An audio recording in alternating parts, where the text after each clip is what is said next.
I've been listening to your podcast today to prepare for this. So Really? yeah, I've had your voice in my ear most of the day. Thanks for coming, everybody. This is something I'm trying to get going, and we're still in the early days. I sort of conceived it as something of a counterpart to Ryan's fun, silly, and wonderful Lilac City Live.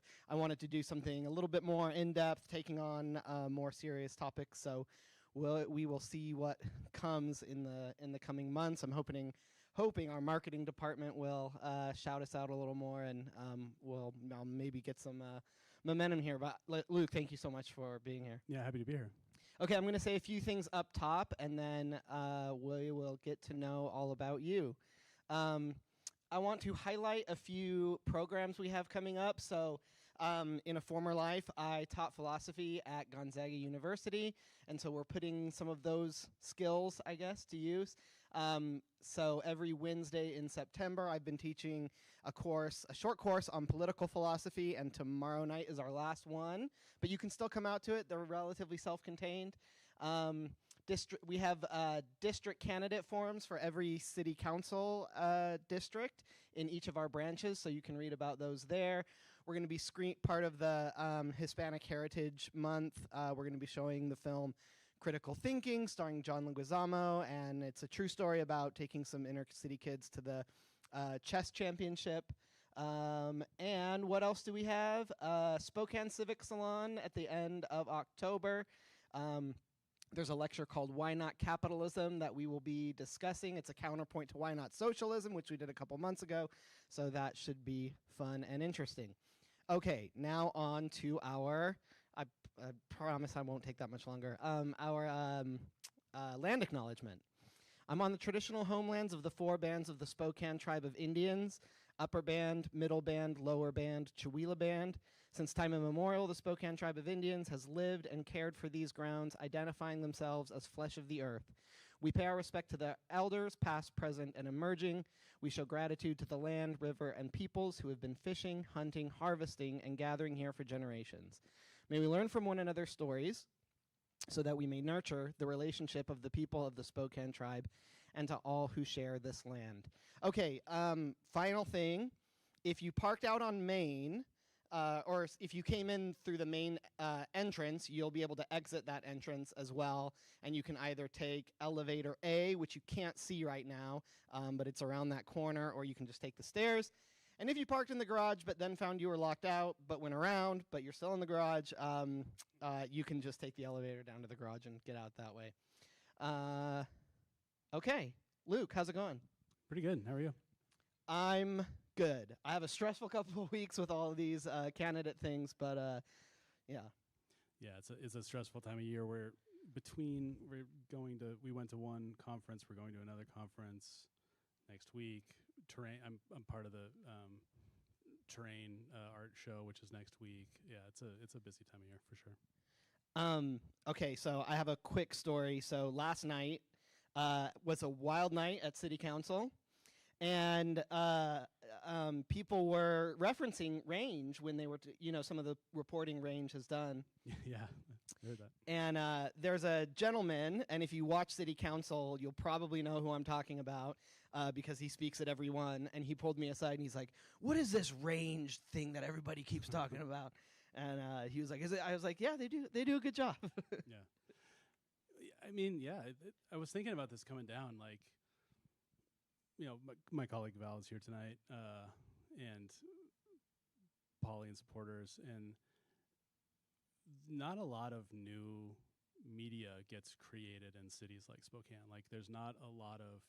I was trying to think of, like, okay, I guess Out There, like, the Inlander started in the early mid '90s, and there was Out There Monthly. There obviously there was the Local Planet for a time.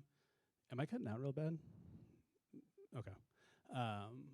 But yeah, I mean, the opportunity to, like, actually start a publication that has a chance to take off, I feel really lucky that we've been able to sort of make an impact the way that we have, because it doesn't happen very often. The Spokesman, the family that still owns the Spokesman, bought it out of bankruptcy in like 1885. It's like most and that same family owns one of the TV stations. The other two TV stations are owned by private equity. The Inlander's still family owned. That was again created over. Like, they just had their 30th anniversary, so I feel pretty lucky to be in a place and time where we can start something new. Yeah, luck, but I mean, you put a ton of hard work into it too. Yeah, for sure. Yeah. So I want to step back with some and talk about some of the projects that you've done, but I actually want to start with the opposite. Tell me about some of the like new exciting. What are you excited about for Range right now? Do you guys have new projects or initiatives? I don't know what you call them. Well, if the year I spent grant writing and fundraising, if some more of those things hit, then I think we're really on like a growth trajectory to try to add. We just welcomed 2 new people in, coworkers of ours, that we're going to be launching this program called Documenters, which it's a national organization. So it's similar to the League of Women Voters do. Is it called the Observers Project? Yeah. So it's similar to that, but it was started in Chicago about 7 or 8 years ago to basically sort of train just normal community members to go and report on public meetings. So we're going to be, we'll be the first newsroom in the entire Northwest to spin one up. We're going to we're part of so they've been testing it out in the Midwest for the last 6 years, and now they're starting this cohort model to bring on a couple different newsrooms in sequence. So we'll be like the second or third west of Dallas. Fresno has one. I think there's going to be another one in California, and we're going to be the only in the Pacific Northwest. So we're very much just trying to sort of, again, about the spokesman, like in the 90s, there were 150 or 160 people in the newsroom of the Spokesman alone. I don't think there are that many journalists in all of Spokane anymore. So, and that kind of model of journalism isn't coming back for various reasons. So we need to think of other ways to sort of get this information out to people. And again, this is not sexy. Like, not most public meetings are not the city council, but really, really consequential stuff gets decided on there in those places.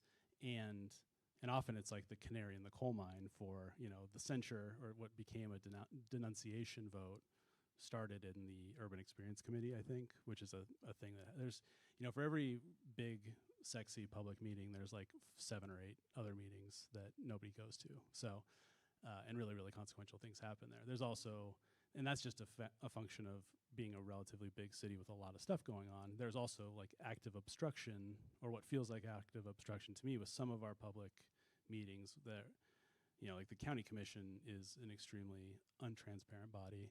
I think steps are being taken to make it more transparent, but like we've contemplated like suing, for breach of our state sunshine laws, because like by law you're supposed to publish your meeting minutes, or your agenda 24 hours in advance, and like we aren't even doing that. So there's this idea of good governance and open public governance that like, and it's one of the foundational pieces of our democracy that a lot of people don't spend much time thinking about, which is like, if your elected leaders are making a decision, you're supposed to be able to go and like give your voice. And for a number of like structural reasons and maybe just weaselly reasons, like certain bodies are doing everything they can to not be as transparent and accountable as they could be. So.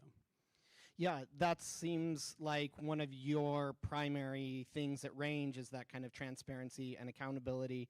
And one of the podcast episodes I listened to, which was really good, it was about the Beat Report, and the Crime Beat. Yeah, like yeah. Beat Report, yeah. And it was really fascinating and really enlightening. And I think a lot, like, it's an experience that a lot of people have that just a lot of people probably don't know about. Yeah. But one of the things that Rebecca said is that she had a very strong sense that sometimes her mere presence at some of those meetings changed how they might have gone. Absolutely, yeah, I think so. It's one of the same reasons that people do court watching, like there's, any number of things that happen at municipal and county court that happened, it's like the old scientific aphorism that like just the act of observing something changes it. And I think that's definitely true. Do you have any sense of when the program is going to roll out with from you guys? Yeah, we're onboarding in October, and I think we're going to start launching we've already been collecting. You can go to rangemedia.co if you want to sign up for more information, and Val here can give you more info, or I can too afterwards. But yeah, so get on the list, and we'll just start reaching out to people. We're supposed to kick off in November. When we'll actually start like documenting and publishing meetings is a little unclear right now. It's very much like a program that's been massively successful in Chicago, Detroit, Cleveland are the three big ones, and then they've been spinning up these other newsrooms in the last year or so.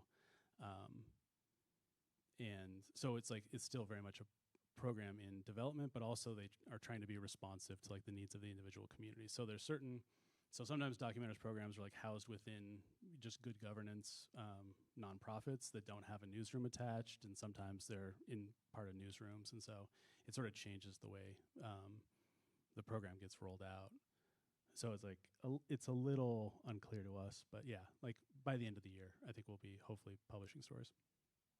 Okay, so I want to find out a little bit more about you. And so I was looking at a little bit of your biography, and you've been involved in Terrain, Feast World Kitchen, Fellow Co-working, Spokane Workers Co-op, Range, of course. And I was really floored because, like, I think a lot of those things are what really make Spokane special and give it its character. And it was like wild to me how many of those things you were directly involved in. So, I mean, I guess I just want to ask you, like, why all of this? Like, you do so much, like, that makes our city better and unique, and like I said, give it character. Where does all this energy come from? What's driving you? Well, I turned 40 during the pandemic, so I don't know if I would use the word energy to describe anything I do anymore. But I think, I think the meta narrative of my life was like this country kid, grew up pretty poor, had some opportunities that other folks, that I grew up around definitely did not have. And just had an opportunity to sort of discover myself. I went to Gonzaga where you used to teach, and that like just the liberal arts education helped make me the person I am. And then like pretty much everybody of my generation did, I moved to Seattle for a year after college and found myself in this incredible cultural city and I don't even think I consciously thought about this at the time, but there was a piece missing. Like I was a huge film guy, and like the beginning of my journalism career was music and film criticism, and so I was like in one of the best movie cities in the world, probably, and certainly in America. I was down the street from amazing art house theaters, and it just felt like empty because I didn't know who to connect to, and like my friends were there, but I still didn't. I don't know. I feel like I think I didn't consciously realize it, but I wanted to be a part of my community and not just a participant, but an actor. And I think the first way that I was able to do that was through writing. So I get a job at the Inlander after I quit a pretty terrible startup job where I lived on Queen Anne and commuted to Redmond. So I had like a 45-minute, 6-mile commute every morning that very nearly killed me, or killed other people. I had to I would like get a 20-ounce orange mocha and like put in the postal service every morning just so I could like keep the rage down from that commute. But it was also just like there was nothing there either for me, and so I moved back home with my parents to like either apply to grad school or try to be a writer. And then starting to do things. Sorry, this is really long-winded, but no.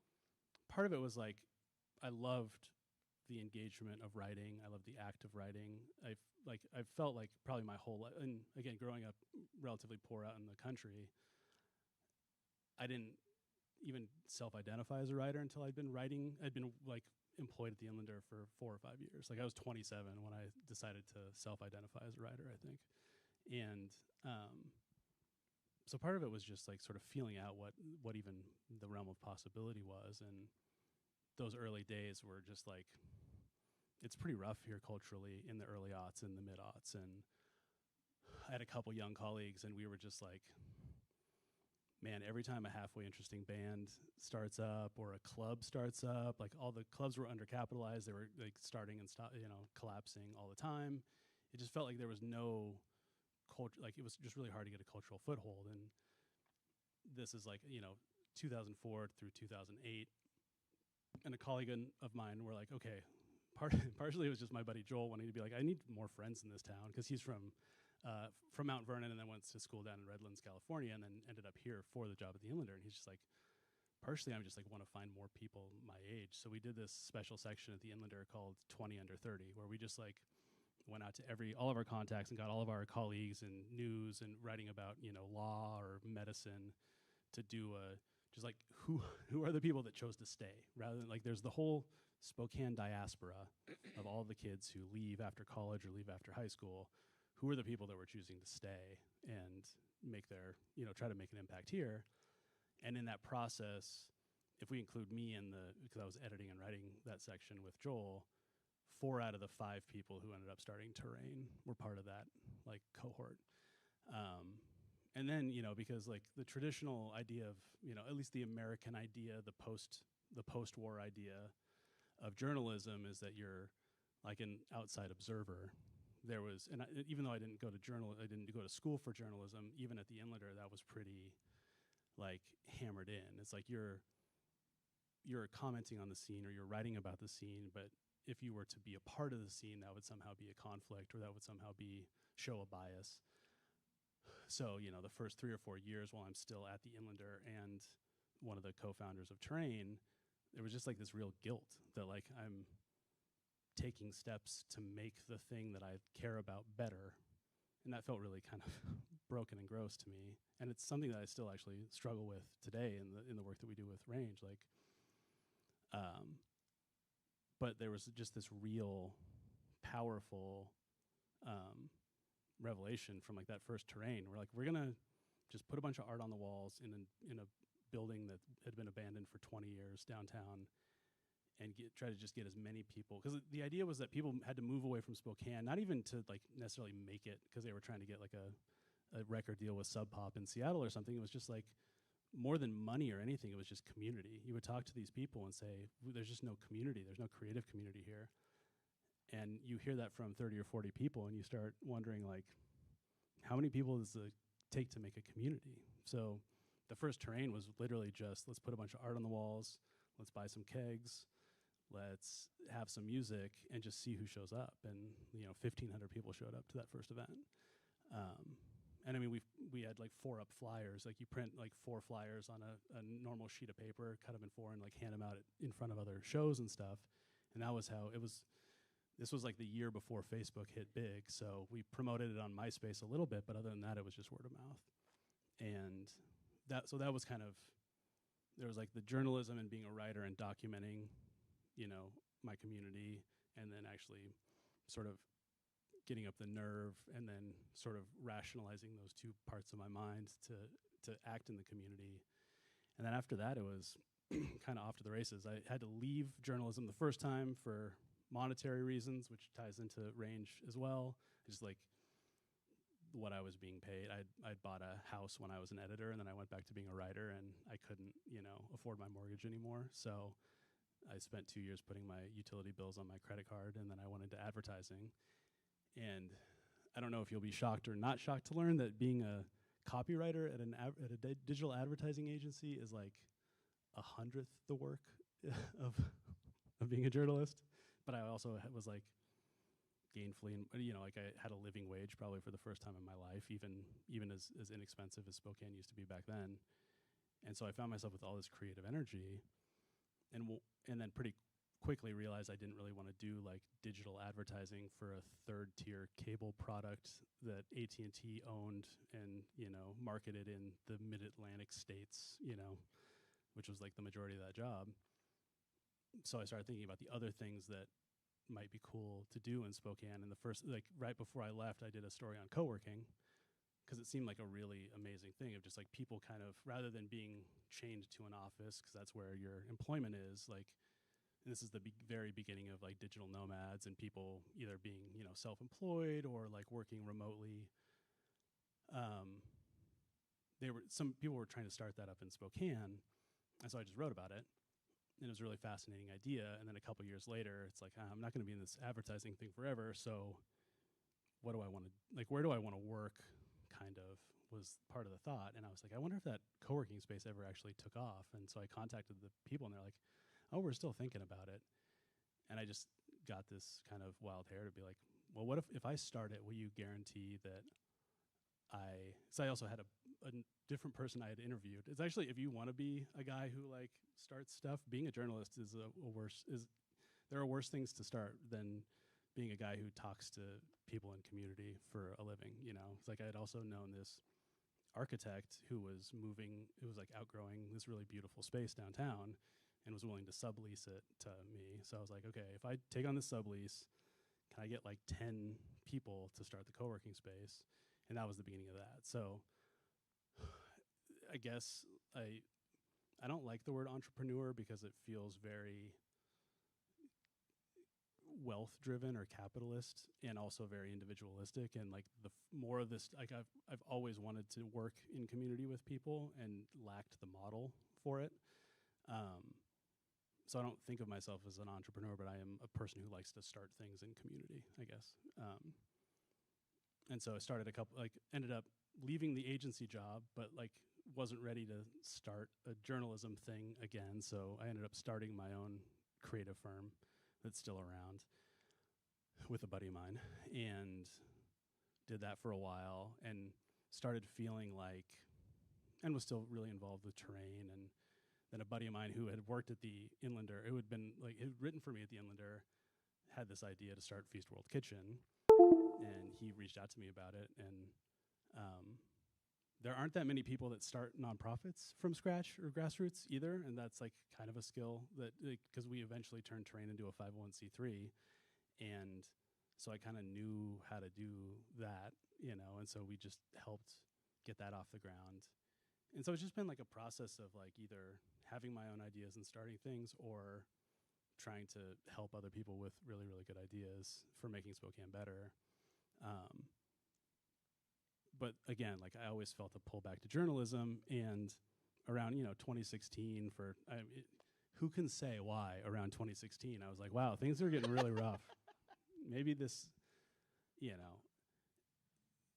maybe now would be a time to think about this. It was also, I kind of came to podcasting really late, so like I was a really late podcast adopter, but it was partially just trying to understand what was happening in the world, and having less time than I used to read things. I just started listening to podcasts to try to understand what was going on, and really loved the format, and started thinking about that, but really didn't have a plan to start anything until COVID happens and everything shuts down, and all the clients at our agency kind of like go away for a while.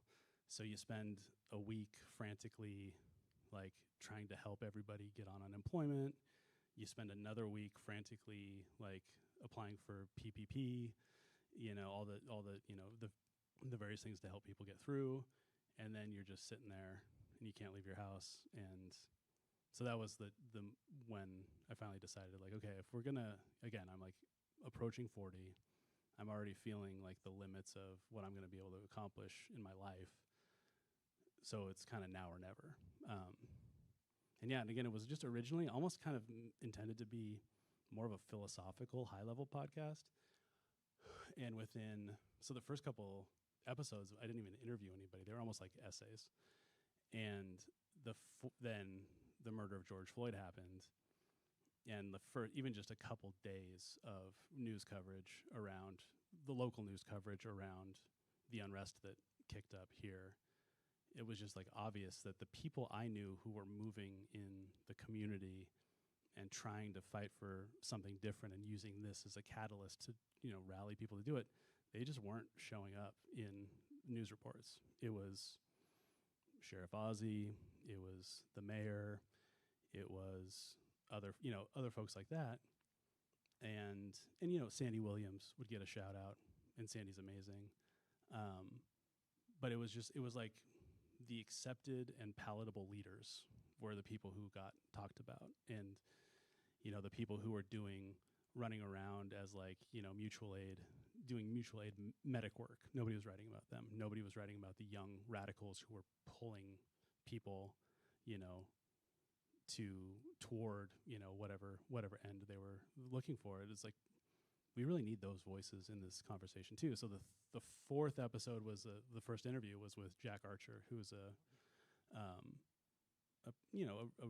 pretty radical, non-binary, black, queer activist who, to this day, I think, said some of the most profound things about what was happening both in the black community writ large in America, but specifically in Spokane, that like I've heard it anywhere at any level. Like Jack is just really, really brilliant as like a late 20-something person from Walla Walla.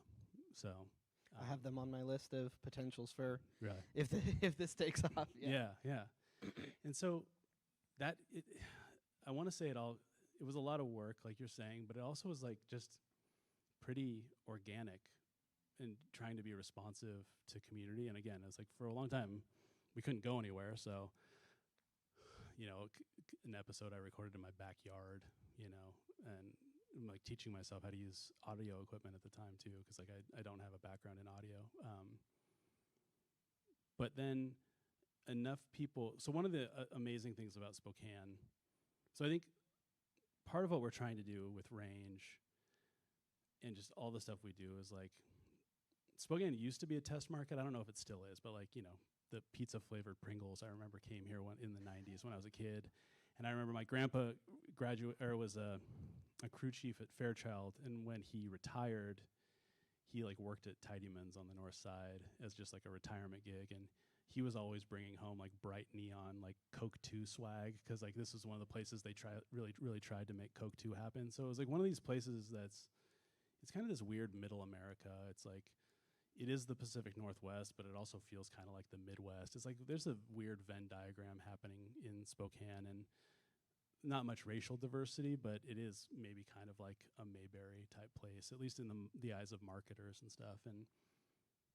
And because of that, like experience of just the 90s and early aughts of just everything that was tried was failing, and then the experience we had with terrain of like, I mean, we worked our butts off, but what we were doing with terrain wasn't wasn't orders of magnitude different than what Karen Mobley did in the 90s with Art Space or with Raw Space, and what people did in the 80s with 123 Arts. Like there was an entire building right around the corner from where First Avenue Coffee is right now that was floor to ceiling filled with artists and random just chock-a-block studios in the 80s, right? And that lasted about a decade and then collapsed. And for whatever reason, we were doing the work we were doing right at the time that it seemed like Spokane was ready to be more than it had previously been content being, and people in general were just like, yeah, no, I actually want more. Like this is really cool. Let's do more of this. Like,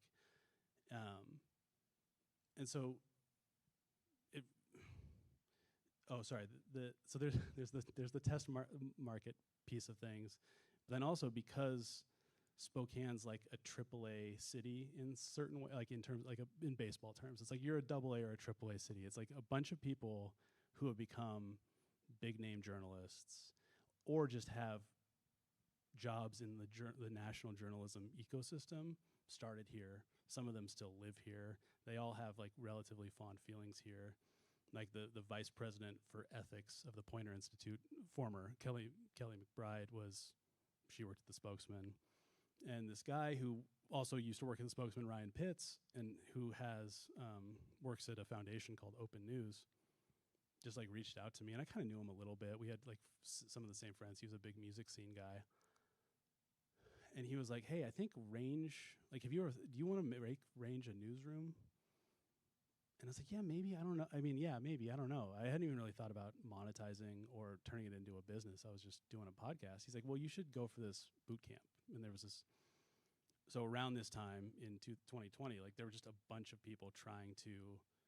I mean, everybody's trying to figure out how to make news work post Craigslist, post social media, the business model of work. So there was like basically a startup boot camp that was pulling people from the U.S., Canada, and Puerto Rico. And they had like 500 submissions, and they had 24 slots. And because we're talking about the unrest of George Floyd, they were like just explicitly, like, we're looking for diverse communities, diverse experiences, yada yada. Long story short, I thought I have no chance of getting this, but we just applied with like what we thought the vision for Range could be, and we were one of the 24 selected. And from then, it's just been sort of this really interesting feedback loop of like local growth, in conversation with these national movements in journalism that I kind of wasn't even aware of because I'd been out of journalism for about a decade, around like, yeah, you know what? Objectivity, coming from a background of philosophy, it's like human objectivity is not a thing. So journalistic objectivity is at best a well-intentioned way of trying to make like fairness mass market, and or like smooth out the rough edges, or almost like make technocratic the idea of fairness. And now there's these big movements toward community journalism and community embedded journalism, and so many times you hear people say things like, well, you're a person of color, or you're Mexican, isn't it a conflict of interest to report about the border? And it's like, well, has anybody ever asked a white reporter if it's a conflict of interest to report about just capitalism? It's like the structures that we've used to prop up whiteness. No, of course not. Like, that's just a preposterous thought. And so it just felt like, again, like I feel like a lot of different pieces of my life have been a right place, right time situation, but that was really it too. So we like applied for a different grant to, build the business side of things, and that allowed us to hire Val. So Val joined in the beginning of 2022, and that like took us up another level. And then we were able to hire our first reporter about 6 months later. And then we recently brought on 2 more colleagues in the last month or so for documenters. And now I'm just feeling like if we could have a newsroom of 10 people, I think we could really, really change this place. And so that's what I spend the most of my days thinking about and stressing about, and berating Val about, or just haranguing Val at all hours of the night, to sort of build an entire multifaceted business with a really deeply technical, missional component of like journalism is one of the hardest things I've ever done. Building businesses, regardless of what they are, is not easy. And we're trying to make it work as a team of 4 now, and hopefully more soon, but it's working pretty well. And then, so when the idea, like the opportunity to potentially hire a second person came up, I tried to think about like, is there anything I can do as a guy who started a media company that's like qualitatively different than other white guys who have started media companies or bought media companies out of bankruptcy, in the case of the Spokesman 140 years ago.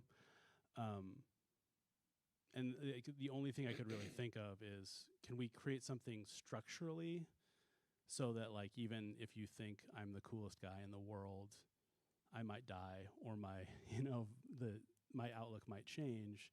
So is there anything I can do to maybe preemptively take power away from myself and vest the power in some sort of mission-aligned structure that is responsive to the people that are working there and doing the actual work? And so one of my friends, Joel, has done worker-owned cooperatives in Spokane. So he's a co-founder of Link Foods. He's a co-founder of Grain Shed. And around the time I was starting Range, he called me up and said he had this idea to basically create a holding company. It's still a worker cooperative, but it's organized as a holding company. And the idea behind that is, rather than like taking an individual company when the owner's ready to retire or something and sell it to those individual workers at that individual location and turn that into a worker-owned business, creating a holding company that buys companies and turns them into worker-owned companies, would be a quicker and maybe more stable and resilient way of doing that. And so that became the piece that I was like, okay, this can be the thing that makes Range qualitatively different, is that we'll make it worker-owned. We'll try to focus on our profit model being based around membership, so I don't have to worry about pissing off advertisers with our reporting. If I, if I make one of our readers mad, we're losing $10 a month, not like, a full page ad in the Inlander now I think is like $2,700 a month, right? So that's like one ad in the full page ad in the Inlander would like more than pay my salary for the month, right? So like that's a massive and kind of potentially coercive dynamic when you're doing local reporting and all of your revenue is coming from local businesses, and the businesses that could potentially buy a full page ad and fund basically an entire reporting position are maybe also the businesses that are large enough that you would want to report on them and hold them accountable. So like, the only time it wasn't like I was doing hard-hitting reporting. I wrote sort of a snide comment about a local casino in our best of issue, and like that was the closest I ever came to getting fired at the Inlander, was like angering an important advertiser. And so I think what we're trying to do is like take the mission of the journalism we're trying to do and as tightly as possible like connect that to the business case, and by making as much of our money as possible come from the members, then hopefully we can only be accountable to our members, right? And that doesn't mean that we would like, do direct democracy for the 5,000 people that get our newsletter, but it's like that is a relationship that feels reciprocal. It's a relationship that feels based in community. It's a relationship that if an individual relationship were to go sour, it's not going to kill the business. But at the same time, it's like, yeah, if I piss somebody off enough that they want to stop giving me money, I want to have a conversation with that person to understand how and why. And if it's just like, oh, you teed off on a politician I like, then that's not valid. But if we've done something to like legitimately harm that relationship or in some way fall short of their expectations, I want to have that conversation with the person, so. Did you notice what color I made the wall up there? Yeah, I did that. Range orange. I saw it when I was coming in. I didn't make the connection. Looks great. Yeah, we can change that. So I want to let me scroll down here. So I have some silly, quick questions because we're gonna. This is usually for serious things, but sometimes it's nice to take a break. So Totally.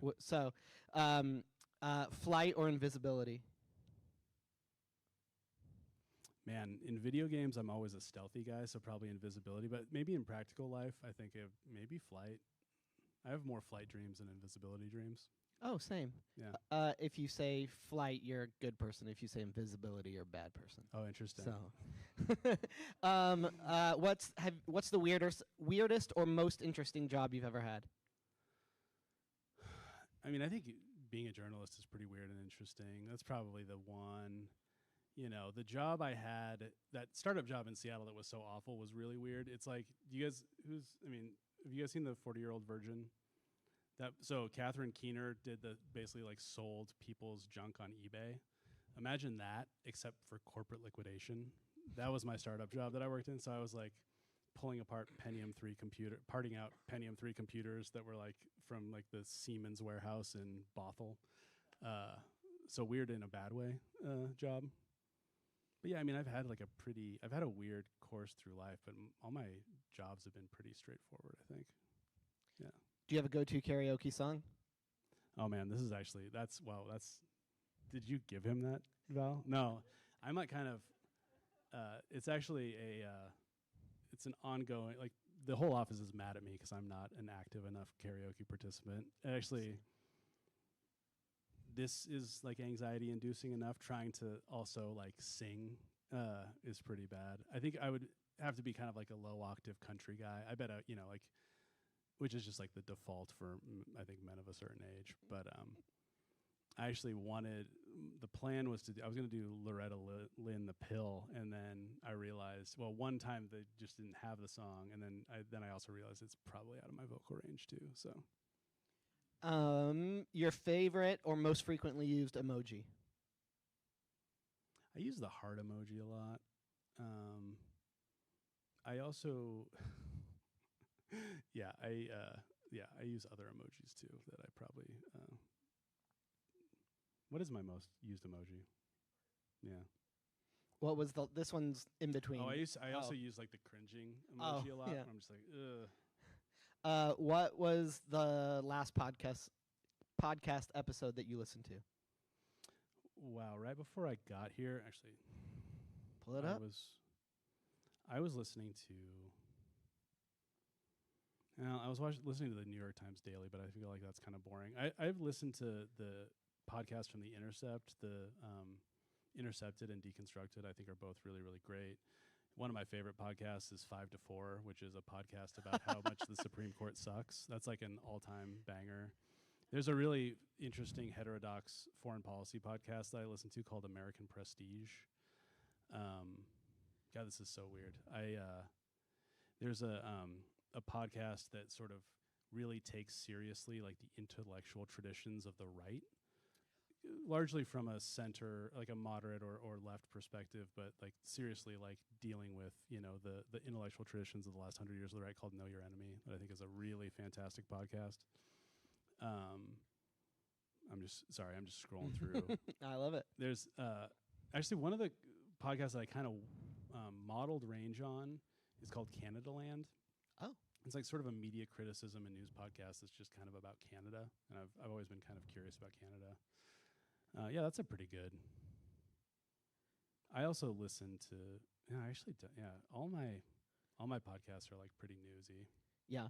Yeah. That's interesting that you mentioned 5-4 because we do Coffee with a Commissioner with the Human Rights Commission. Oh yeah. And his name is escaping me, but I bet you know him. But I think he's a lawyer in his day job. Oh yeah. And do you know who I'm talking? He was a Human Rights Commissioner. Mm-hmm. Yeah, for the city. I'll find it, but he recommended that same podcast, and I listened to it. It's pretty entertaining. So more on like a culture tip. So one of the hosts of 5 to 4 started a new podcast called If Books Could Kill, which is a podcast just like sort of looking at like the worst airport paperback nonfiction that has like literally destroyed and corroded our culture, and that's a really fun. I mean, it's dark, but it's like, the 4-hour work week and those sort of like really Rich Dad Poor Dad, like those massively successful like airport paperbacks that have like subtly turned us into little neoliberal subjects. You used a word a minute ago. I didn't plan to talk to you about this because I didn't know you were going to use this word. What does the word heterodox mean to you? Why did you say that? I think they use it. So the podcast I was talking about is like they use it in terms of like they sort of are like actively critiquing the foreign policy establishment, which, from their perspective is very much like, we get into spats about who's more pro-Russia or pro-Ukraine. But generally speaking, America likes starting wars and intervening internationally. And what would it look like to have a foreign policy that's like more about, actually helping the world and actually, seriously interrogating non-intervention. So obviously in those spaces, like a war of aggression, like the war in Ukraine, is like a really, really hot button topic. But like we're acting, we have like 800 military bases all over, and including like our economy is largely built around one of them, just west of town here, and it shapes. So my grandpa was a crew chief on B-52s and SR-71s, so he was getting, in the 50s and 60s, getting deployed to, do spy missions over, in Laos, Cambodia. He passed away a couple years ago, and I got some of his deployment orders. Like, I found like a top secret like thing, sort of deploying him to Cambodia.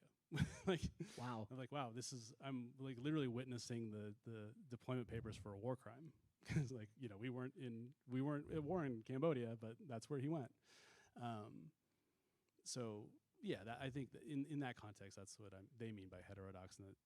And in generally, it's just like I feel like we were talking about this a little bit beforehand with some of the folks in the audience, but like it feels like whatever demagoguery is happening with Trump and some other people, there is like a there's a lot of seeming consensus around corporate capture of the major parties, especially at the national level, that like I'm just really interested in telling broader stories and telling stories that are outside of consensus, not even necessarily to change things, but just to like broaden our perspectives about what's possible. I mean, we were talking about how North Idaho is like one of the most conservative places in America. As recently as 1993, the entire Panhandle was uniformly Democratic. There's actually the first guy I consistently wrote for before the Inlander was Zach Hagedorn up at the Sandpoint Reader. He started a little alt weekly in Sandpoint around the same, like, right out of college. And I was talking to him about the way Idaho became, the Panhandle specifically became what it is. And we started talking about how part of it actually was NAFTA. Like, NAFTA was one of the final things that killed the active logging industry in North Idaho. It became so much cheaper to pull fir and other timber down from Canada and then still mill it in Idaho and these places where it had been milled. But like that was the final death knell of sort of just like blue collar labor Democrat in North Idaho. Meanwhile, there have been people. My dad moved to North Idaho from California in the 70s before it was cool, But so that migration had been happening, and then like when Mark Furman moved up here right after the O.J. Simpson trial, that maybe was one of the like a bellwether. Not that he was the first one, but he certainly accelerated that migration. But he was also like wow, this has actually been happening. He got that idea from somebody, and that had been happening. The Aryan Nation still existed, but even throughout that time, there was still like a pretty hegemonic Democratic elected thing at least the state level in Idaho. And so it was both the in-migration of people looking, some of whom just wanted to get away. Like my dad wanted to, I think, be closer to like within rifle sight of animals and further away from humans. Like that's why he moved up here, because he liked the country, he liked hunting, he liked fishing. Then there are people who wanted like separatism for a different reason, not always racist necessarily, just like I have a different idea of how the world should be run. A lot of it is extremely racist. But that was always in tension with these labor forces that then got gutted, and not just by NAFTA, because there was also, I actually spoke to the woman who beat the longest running state legislator, like the longest term state legislator in the Panhandle, and she beat him the year that Gingrich and the contract with America turned that huge landslide victory for the Republicans nationally. And she was like, I was like secretary at the Chamber of Commerce in Sandpoint, and I was just hearing from people that guy was too much. So you've heard of like wine and cheese politicians, like people who like leave their go to Washington or go wherever and like just sort of like kind of become upper crust. She called this former Democratic senator from Boundary County a wine and potatoes Democrat, or a wine and potatoes politician, because he had spent too much time in Boise and not enough time in the Panhandle. And her campaign wasn't even particularly ideological. It was more about just like, this guy doesn't represent us anymore. And so from 93 to 2000, so basically like between 93 and 2001, that was like, there was a back and forth fight. And then by, I think the last time a Democrat was elected in North Idaho was like 2000. So we've heard countless times the story of the in-migration and the Aryan Nations and all of that stuff. There's an entire book to be written about the erosion of, labor, the labor movement in North Idaho. And there's just fascinating stories to be told about that. Jess Walter. Yes. So I think I just want to close on this question. I'm going to ask, so I hope you don't feel put on the spot, but I'm going to ask you to introspect a little bit. You use the word community a lot, and it's obvious that you are like super community driven. And before we close, I do want to say, fanboy out a little bit, like the projects that you've done, like if you lived in Spokane and then moved away for a decade or however long you've been active and came back, it would be a markedly different place, I think. This is just my opinion. Thanks, man. And you would be a huge part of that. So I just really want to appreciate recognize that, and that's incredible. Thank you. You talk a lot about community, and it's clear that you care about the community. I guess, like, So this is similar to the very first question I asked you. Like, most people aren't like that. So I guess, like, where does that come from? Oh, that's interesting. I actually think most people are community focused and community minded. Like, I grew up in a pretty conservative faith tradition, and I don't think you would think that like members of that congregation were super active in, the capital T, capital C community around here, but like within that faith community, that's a very tightly knit community. Yeah, I actually I might quibble with the framing a little bit, because I actually think we look for community wherever we can find it. I also think that maybe the thing that I would love to see, maybe in the course of like, if we believe in the traditional sense of like a liberal democracy, like the idea of individual rights for whoever is decided to be the sort of person who's allowed to have rights. So back in the day it was land-owning men, and now hopefully I think we're sort of broadly agreeing that like everybody who lives in a place deserves to have a voice in that place.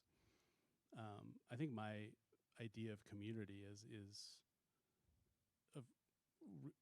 a place where everyone has an opportunity to sort of live a life of meaning, and a life with a little bit of leisure, and a life where they can, regardless of what they do with their jobs or in their daily lives, can have something, a passion that they can focus on and add something to like the tapestry of human experience, and I don't know why anybody would want anything other than that. Like you just walk around and I almost find myself, returning back to that person I was in Seattle, like really being blown away by people's creative output, but not really knowing how to connect, like with a deeper appreciation of what it takes to create things. And